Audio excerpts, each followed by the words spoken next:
What's up, everybody? Welcome back to the Tomatolito Boxing Show. And we got to dive into, we're a few days removed from the Tank and Lamont Roach spectacle that was. It was a great fight. I mean, let's not diminish that. It was a great fight and an overall decent event. Leading up to this, I heard people saying how it was a weak card, and you read comments throughout social media and so forth that it wasn't that good of a card and all this. The supporting cast was amazing, in my opinion. You had 3 world title fights, 4 world champions in the top 3 fights.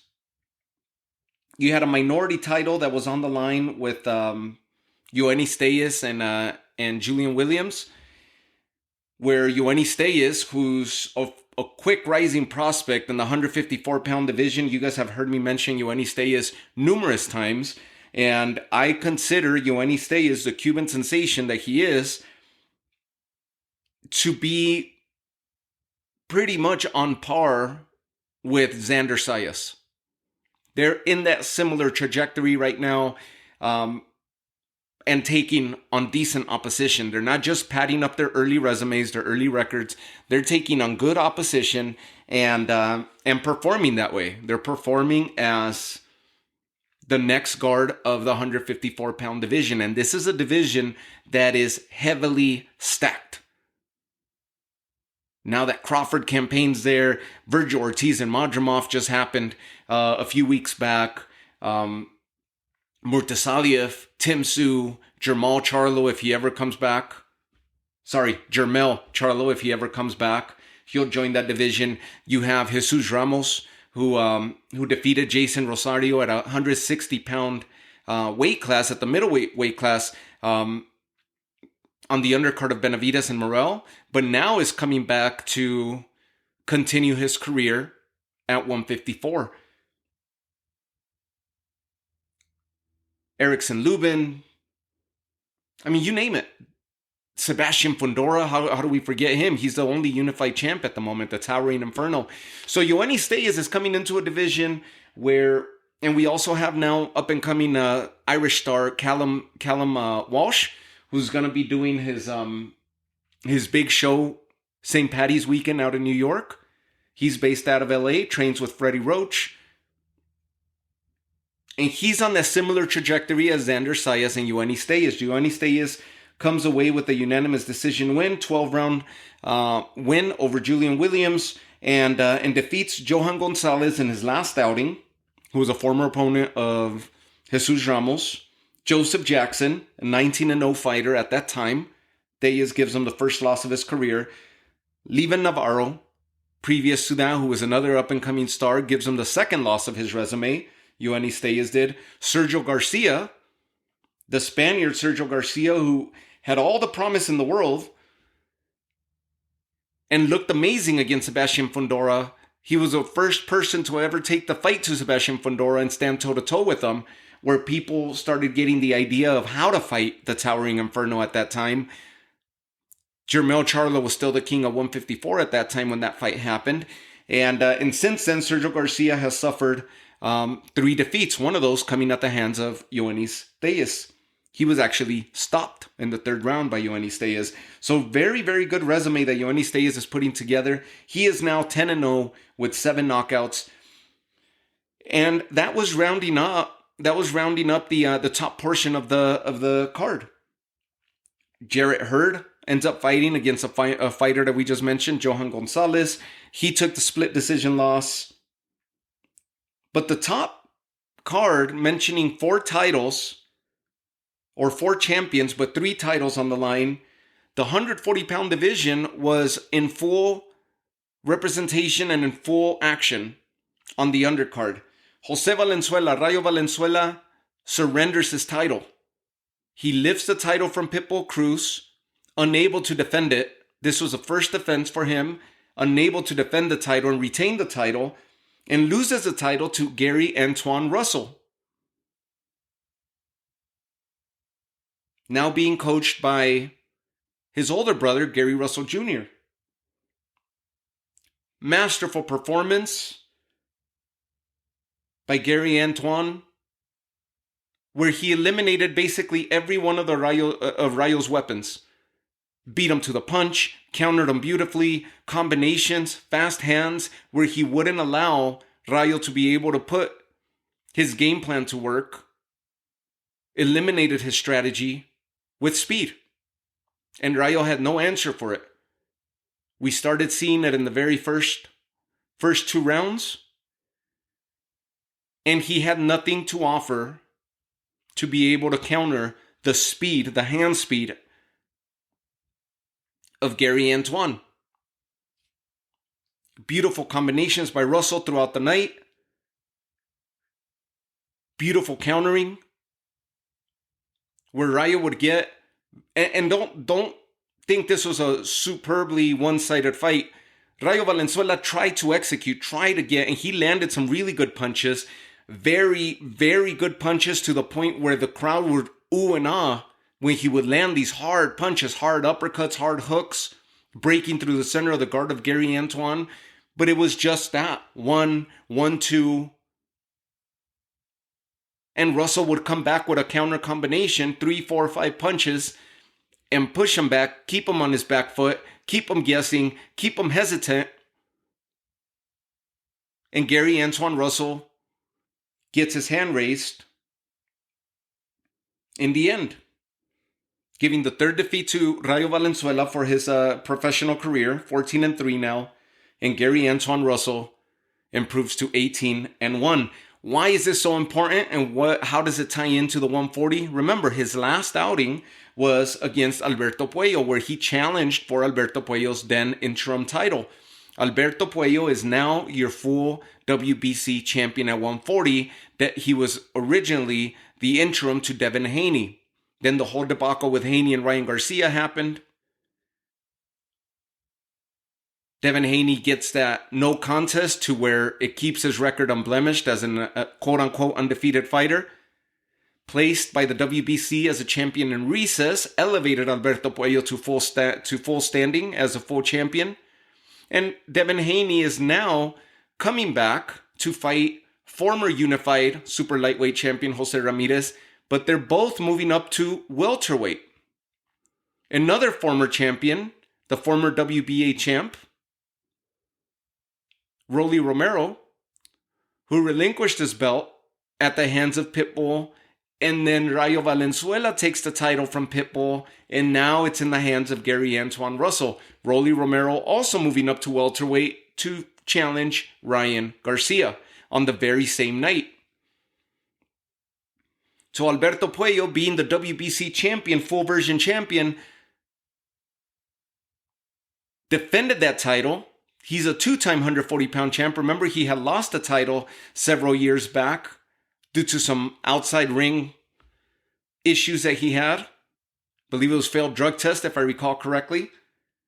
And climbed back up the rankings, got himself back into title contention, got the interim, now elevated as a full champion, and successfully defends the title against Sandor Martin. And if you guys remember Sandor Martin, he gave headaches to Mikey Garcia, headaches to Teofimo Lopez, where many felt that he deserved to have beat Teofimo Lopez on that night and deserved the decision. Sandor Martin, the Spaniard, is the hardest fighter, or one of those hard style fighters that it's hard to look good against. He complicates the fight, gets on the inside, invades your personal space, fights you at close quarters, and hits you between uppercuts and body, mixing up his attack. Very good counter puncher. But his style is to smother and infiltrate and fight you on the inside, make you uncomfortable. And Alberto Puello, just think about the mastery, where you've heard me in past episodes where I talked about the 140-pound division. I would consider Alberto Puello as the weaker of the opposition, of the champions at that time. When this conversation came up, we had Subriel Matias as the champion, Teofimo Lopez, Devin Haney,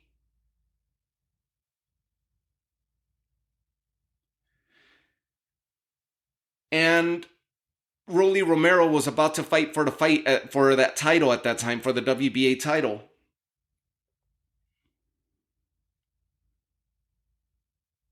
So around that time, after Pitbull defeats Rolly Romero, I considered Alberto Puello to be the weaker of the champions.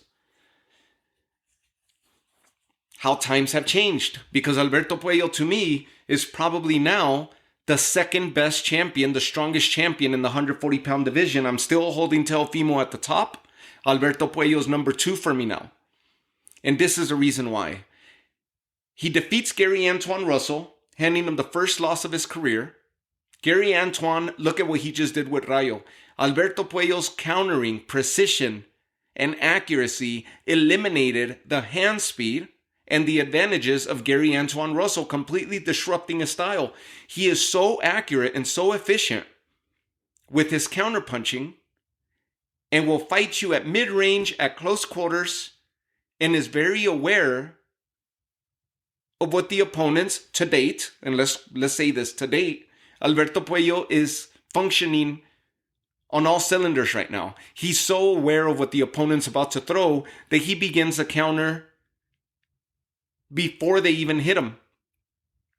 He's already bobbing and weaving on the inside, starting to exit while he's landing body punches and uppercuts, now disrupting the firepower of his opponent.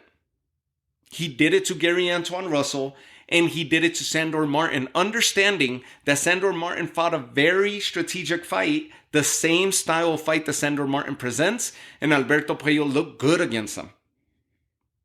He ends up getting the split decision win. It goes all the way in what was, to me, one of the most technical fights, not just of the night or of the card, but of this past weekend. What a fun fight that was.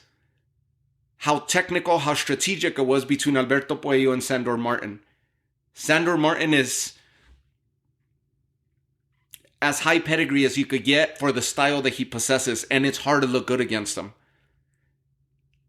That makes Gary Antoine Russell, or gives Alberto Puello, more legitimacy, knowing that Gary Antoine Russell is a newly crowned champion for the WBA, having dethroned Rayo Valenzuela just minutes before Alberto Puello defends his title, the same title that Gary Antoine Russell challenged for.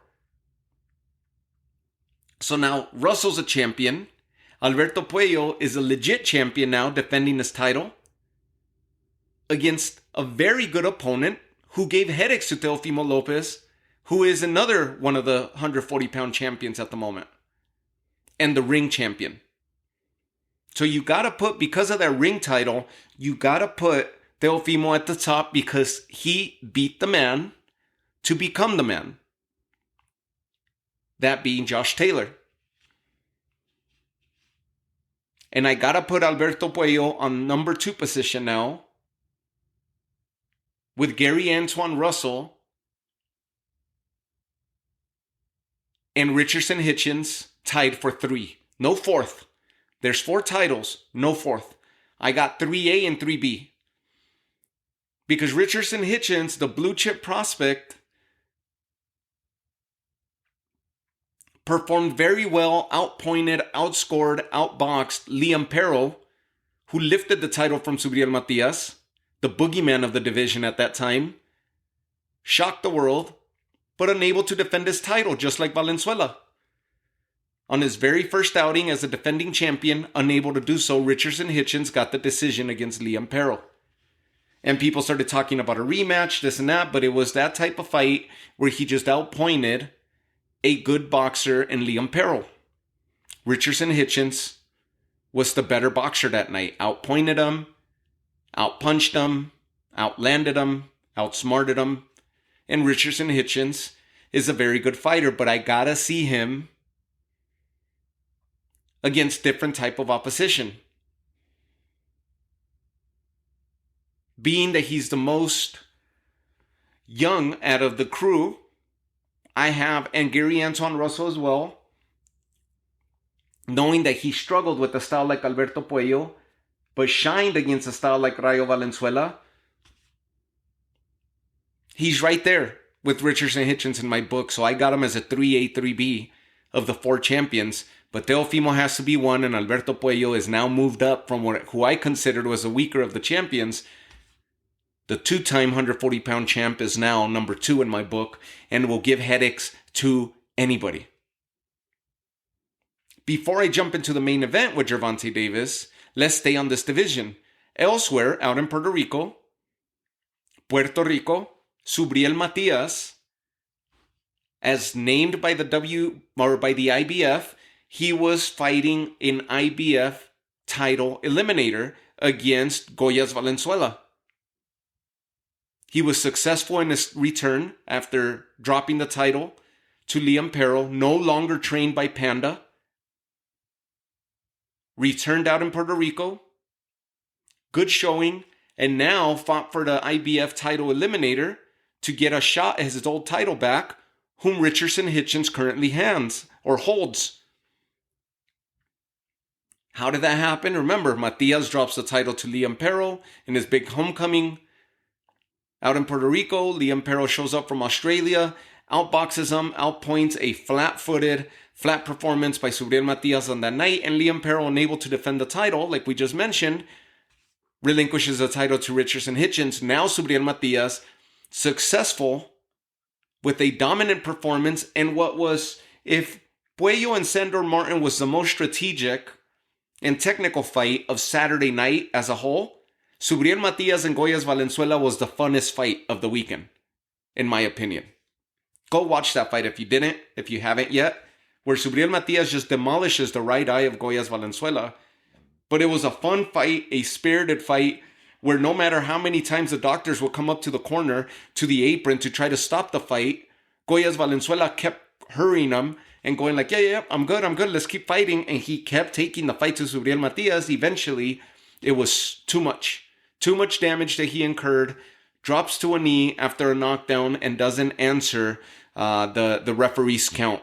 And I believe it was towards the end of the 8th round, if my memory's not failing me, where Subriel Matias is now the mandatory for Richardson Hitchens.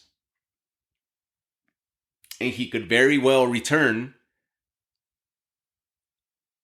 to the championship throne for the IBF. So the 140-pound division in full action, and 2 of those championships on the line. 1 champion retains and 1 title change hands in the 140-pound division with the newly crowned Gary Antoine Russell. That leads us to the main event, where the smaller fighter, champion of the 130-pound division for the WBA, fought like the bigger fighter, and actually during the weigh-ins came in at a solid 135, where Gervonta, the bigger fighter and champion of the 135 division for the same organization, the WBA, came in at 133 pounds, 2 pounds lighter than the lighter man. Come fight night, Lamont Roach looked and fought like a bigger man. And something that caught my eye, I don't know if it did to you guys, but something that caught my eye about this fight was the way that the fighters were reacting in the ring.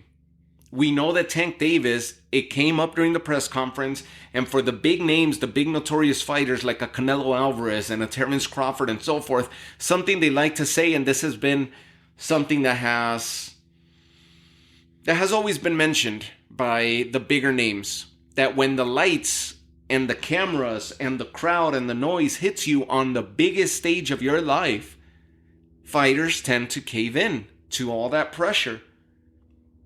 And they don't fight in the same manner.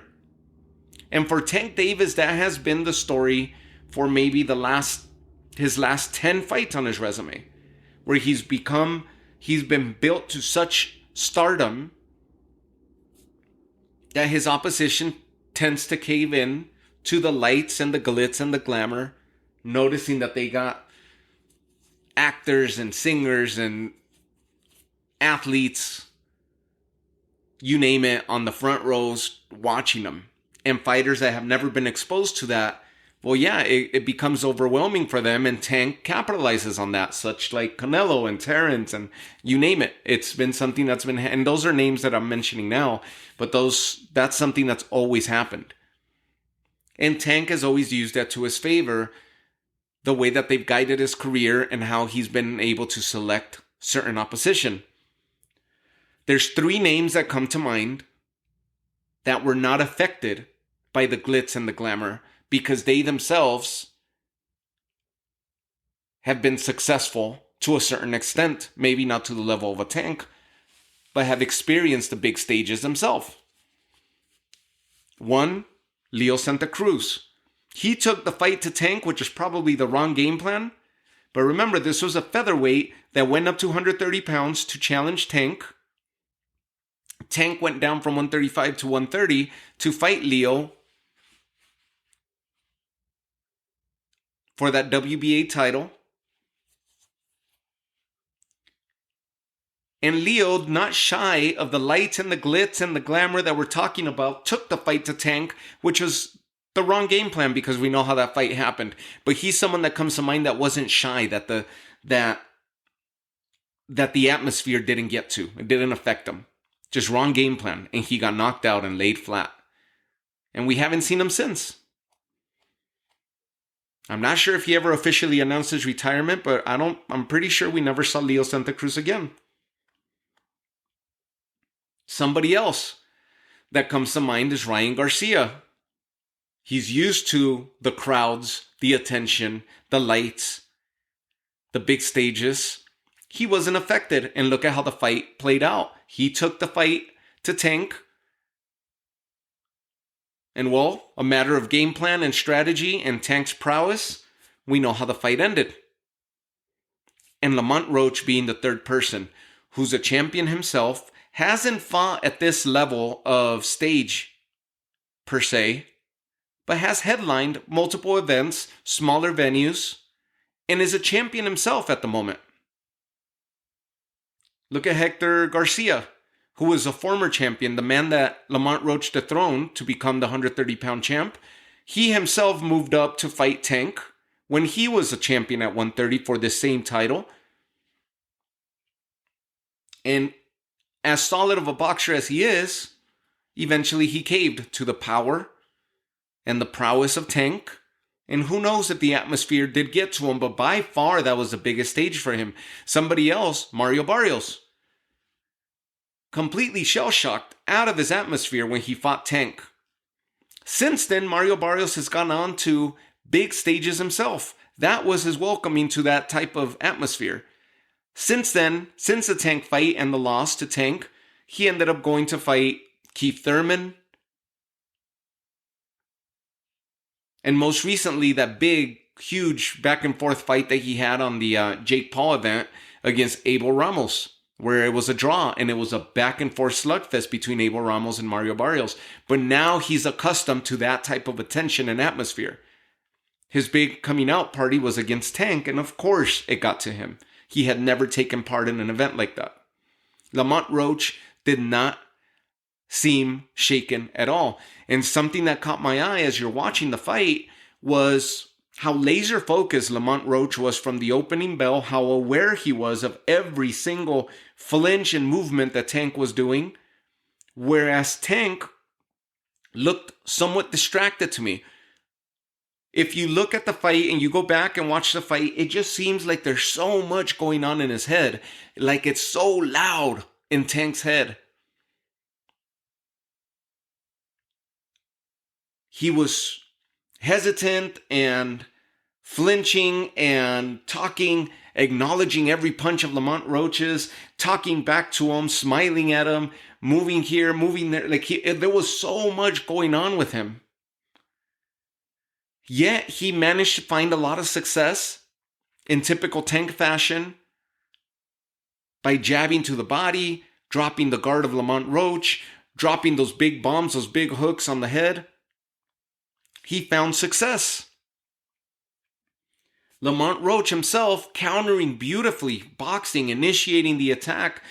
Tank often finding himself on the back foot, circling around the ring because Lamont was bringing the fight to him. And Lamont seemed to have an answer for everything the Tank was offering. The fact that these two fighters knew each other from their amateur days, had fought 3 times to where Tank was the successor of all 3 encounters, to my knowledge. In their amateur days, they knew each other. They know each other, and that seemed to have played a role when they were actually face to face as adults now, inches away from one another on that ring this past Saturday night. Tank took the fight to him. Lamont Roach was countering and punching beautifully and leading in several rounds, in my opinion. And then we get to the 9th round, which became the talk of the night. Because amidst an exchange, as Tank hits Lamont partially throws a right hand, which grazes the face of Davis.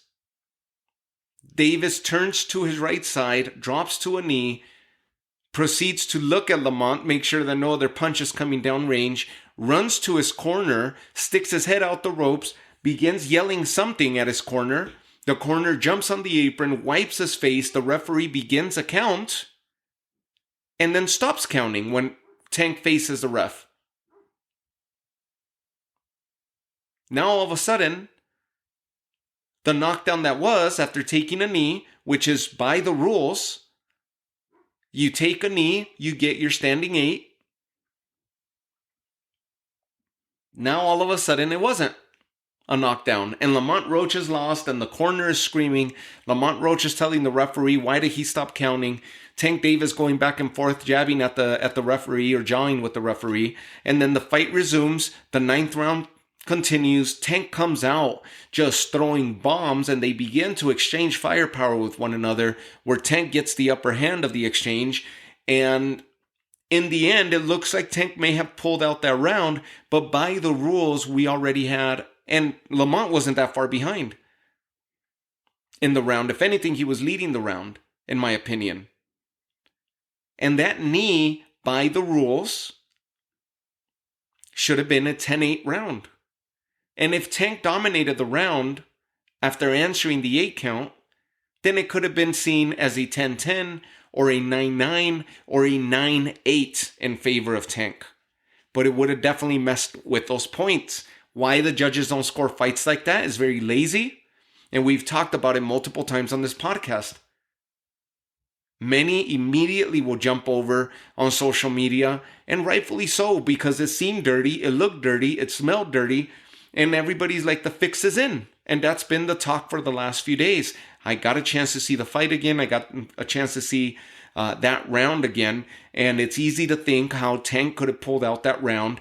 But not only the unofficial scorecard, the commentators, the unofficial scorecard gave the round to Tank, but all 3 judges gave the 9th round to Tank, even though by the rules of the New York State Athletic Commission and boxing in itself, if you take a knee, world-renowned rules, if you take a knee, you get a standing 8. You're asking for a break. You're hurt in some facet of comprehension. The final scores, 114-114 by 2 judges, Glenn Feldman and Steve Weisfeld, and Eric Marlinsky gave a 115-113 for Tank. I had a 115-113 for Lamont Roach. Many saw Lamont Roach winning this fight. This gave Tank the first draw of his career. He is now still undefeated, but 30-0-1. Lamont Roach gets the second draw of his career, having had a draw with Orlando Cruz back in 2018. And the only defeat of his career to date came at the hands of Jamel Herring, also by decision, when he challenged Jamel for his WBO title. That was his welcoming into the spotlight. Jamel Herring defended his title on that occasion. Majority draw is what we get. Post-fight press conference, what do we get? Tank Davis saying he got his hair done 2 days prior to the fight. The chemicals were starting to leak into his eye. He got scared it was going to affect his vision, noticed it, and reacted in that way to get that wiped out of his face. Because by mistake, he put water on his hair and it was starting to run down his face. Where do we hear this? Not that long ago when Meinke and Serrano were going to fight in a big homecoming fight for where Jake Paul was featured as well, where Amanda Serrano the whole event happened during the week, the weigh-ins, the whole lead up, the whole business happened. She obliges by the entire week, and then come fight night, she walks out sobbing and crying with wearing sunglasses, steps in the ring, and unable to fight, and gets on the microphone and announces to the crowd that due to an injury she sustained to her vision, she was unable to step onto the ring, and the fight never happened because of the same thing. She got her hair done several days prior, and the chemicals ran into her eyes, and it damaged her vision. Luckily, she was good. She has since bounced back and gotten her career back on track. But that's crazy to me. That fight didn't happen, where she took a lot of flack for it. And now Tank, with this, you take a knee, that would have affected the scorecards. And being that the fight was that tight, this would have been a 115-113 in favor of Lamont Roach rather than a 114-114 majority draw. And the fact that all three judges and the unofficial judges, everybody scored the 9th round where this debacle happened and the confusion, and for the referee, who's supposed to be in the ring to protect the fighters and enforce the rules of the sport, to not continue with the count is beyond me and beyond everybody. Tank mentions the hair issue that I just explained during the post-fight press conference. Since then, Lamont Roach has filed a motion to get the decision overturned to the New York State Athletic Commission and to the WBA. And the WBA seems like they're backing Lamont Roach and will seek the immediate rematch for these two. Whereas Davis said, yep, I'm ready to run it back, but I don't think it's the next fight. I believe they have other plans for me. Them being PBC. So we'll see what happens with that. But Lamont Roach did not shy away, did not cave to the atmosphere, to the scene, to the lights, the glitz, the glamour, and is still a champion at 130 pounds, and now possibly has positioned himself in a very good place to be able to potentially unify with Vaquero Navarrete at 130. You got O'Shaquie Foster as well at 130. And Anthony Casachi, who already has a fight coming up. But Vaquero Navarrete definitely being the boogeyman of the 130-pound division, that would be an amazing fight with Lamont Roach. Or O'Shaquie Foster and Lamont Roach, that would be an amazing, amazing fight. That would be a great, excellent fight at 130 for a unification, for title unification, if this rematch doesn't happen. Of course, the rematch, the fact that we saw somebody go toe-to-toe with Tank, not cave in, handle his power, and who knows, Tank says that the fight got out of hand for him, that it got out of his reach or out of his control because he could have stepped on the gas. There was numerous punches and numerous onslaughts of Tank's during the fight where Lamont Roach's face looked visibly as if he was concerned or as if he was getting beat to the punch. And who knows, if Tank is right, who knows what will happen in the rematch, but if he just goes out balls blazing, as far as we saw, Lamont Roach had an answer for everything that Tank offered. So very, very interesting. I want to hear your takeaway. Leave me a comment. And as soon as you hear this, let me know what you thought. Let me know how you scored it. If you thought Tank deserved to win this, because the draw is a win for him. It keeps him unblemished and keeps him as champion at the 135-pound division. With your other champions being Shakur Stevenson, Vasily Lomachenko for the IBF as the... Right? Yes, for the IBF as a champion in recess. Keyshawn Davis recently crowned a champion as he defeated Dennis Berenchik.